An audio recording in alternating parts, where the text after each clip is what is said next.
All right, Adam, thanks a lot. February 11th, 1990, Buster Douglas and his manager, John Johnson, certainly shocked the world when they knocked out Mike Tyson.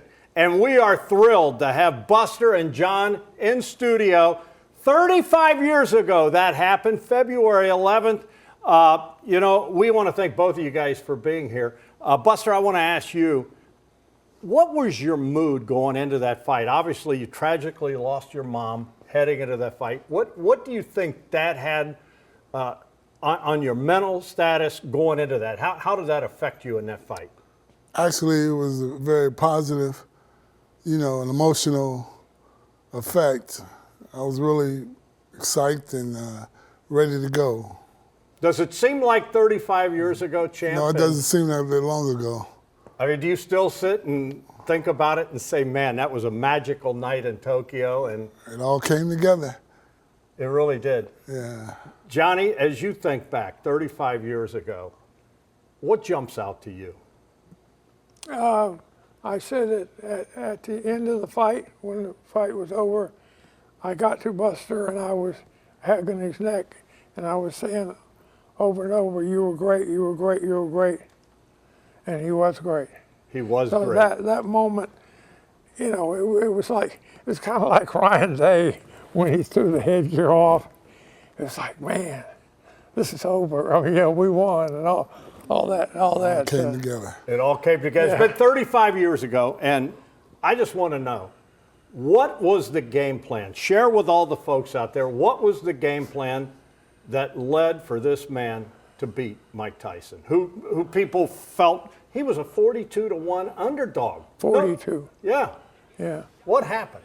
Well, we've got to give a lot of credit to his uncle, J.D. McCauley, who was his main trainer, and he did a wonderful job. He was the guy that had to get Buster up every morning. And you got to get a lot of credit. But strategy-wise, we just let him use his natural ability, and because he had great hands and great feet. And yeah, I wanted to ask you because people talk about the jab. Yeah. His jab in that fight, that was the difference, wasn't it? And Yeah. and I think, I don't know, I think Mike Tyson's still having nightmares about that jab coming into his face, don't you think? I don't know where he still does, but he did that afternoon in Tokyo. I can tell you that. Yeah, I told him I think it was the end of the fifth or sixth round, I said, I always watch the other guy go back to his corner, see where he's at physically, mentally. I ask you about the jab. Obviously, I think about it and I just see you hitting him with that left.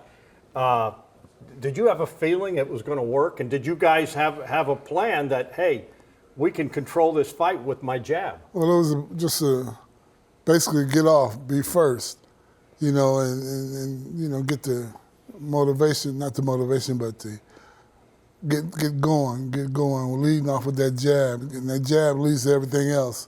Working off of the jab, and things just come along, and you take advantage of it as you see it. The other thing, Buster, you're a big man. I'm not little, but you are a big man. And I met Mike Tyson. He's not much bigger than me, size-wise. Right. You are a big man. Did that play an advantage to you, think? Because for a lot of guys would go into those fights, and I think they almost felt like they lost it beforehand. They seemed scared. You never seemed scared.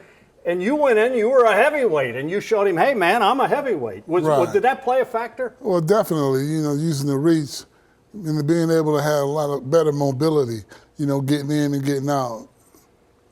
I want to ask you about after the fight. You come home to Columbus, a hero's welcome.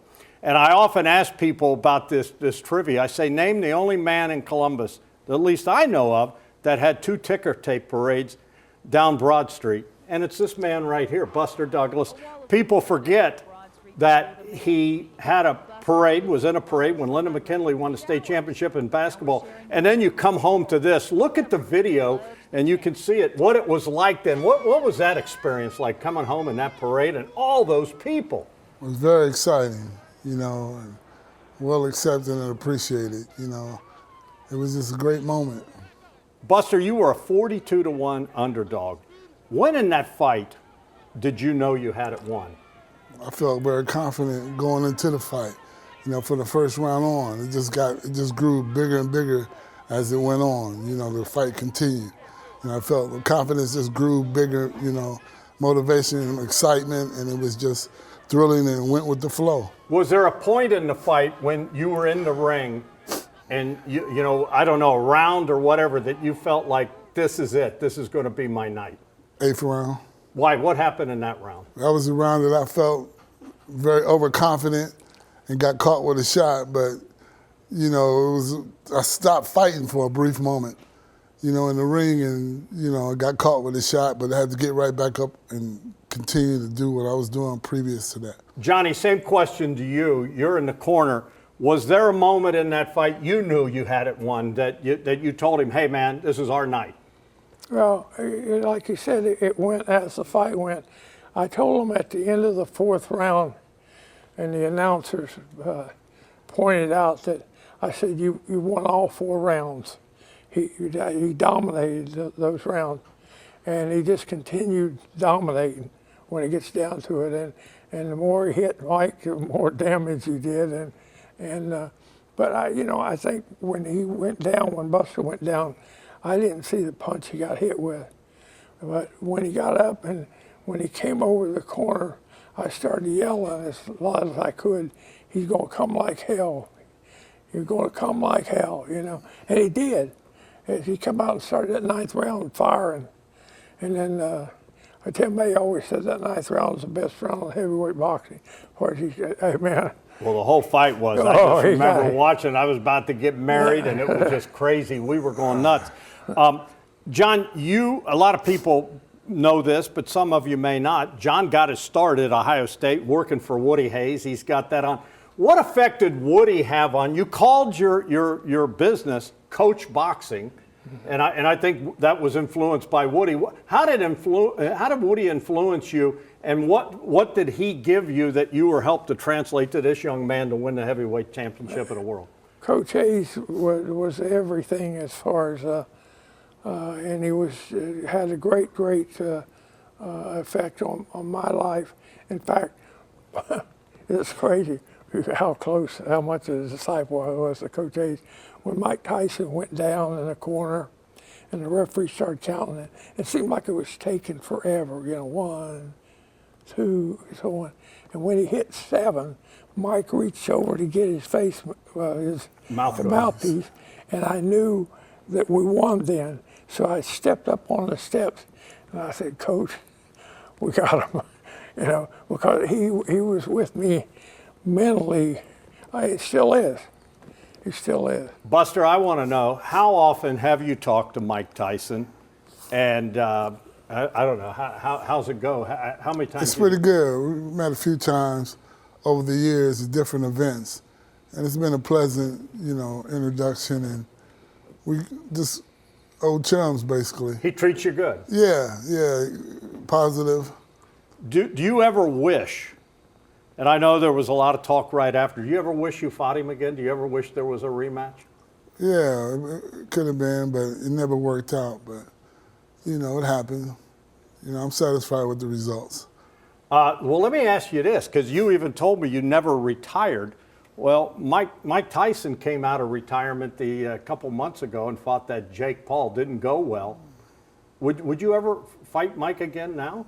I'm kidding, of course. No, right. I'm kidding, of course. Right. You've been dodging me for years. Exactly. So why would I do that? You'd be the first one in line. Yeah, I'm the first one in line, ladies and gentlemen. Next time I need to have my brain mixed up, I'll come see you. Give me a call. But you guys have a good relationship. Yeah, good relationship.